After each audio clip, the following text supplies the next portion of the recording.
বন্ধুরা, good morning. কেমন আছো সবাই? আশা করি খুব ভালো আছো।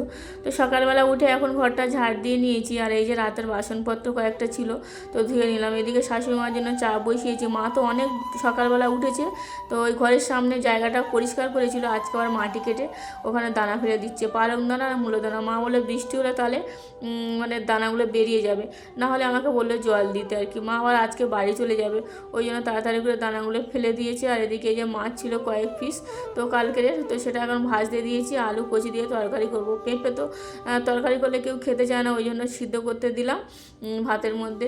আর কলমি শাক তুলেছিল মা সকালবেলা অনেকটা, তো কলমি শাক এখন এই যে বেছে কেটে দিয়েছে, ভাজা করব। কচির তরকারিটা এদিকে হয়ে গেছে, বেগুনটা ভাজতে দিয়েছি। মা ওদিকে আবার ছিপ ফেলছে, একটা আবার কই মাছ ধরেছে। এখানে কিন্তু ভালোই মাছ আছে, একদম ছিপে উঠতে চায় না। তো ওই যে অনেক চেষ্টা করে একটা কই মাছ আবার ধরেছে, তো আমি আবার শাকটা বসিয়ে দিয়েছি। আজকে শুধু রান্নাঘরটা মুছে নিলাম, বেসিন দুটো এত নোংরা হয়ে গেছে কি বলবো। কয়েকদিন ওই যে রান্না পুজো ছিল, কাজ বাজ ছিল, আর পরিষ্কার করা হচ্ছিল না, তো আজকে আর ভালো করে পরিষ্কার করে নিলাম। এই যে শাকটা ভেজে নিয়েছি, কড়াইতে একদম লেগে গেছে। তো রান্না বান্না সব হয়ে গেছে, গ্যাসটা মুছে নিয়েছি। মা আর ওদিকে ছিপ ফেলতে গেছিলো, তো আমাদের ঘরের পিছনে কচু গাছ আছে, তো দেখো কতটা কচুর লতি হয়েছে। বললো তুলে দিয়ে যাই, তোরা খাবি। তো ওই যে তুলে দিয়েছে, আর এখন একটা কই মাছ ছিল জলের মধ্যে রাখলাম। তা আবার জিরে ছিল কিছুটা, মা আবার রোদে শুকিয়ে দিয়েছে, বললো এখন গরম গরম গুঁড়ো করে নিতে। আর কি সুন্দর গুঁড়ো হয়ে গেছে জিরেগুলো। তো চলো আজকের মতো ভিডিওটা এই পর্যন্ত।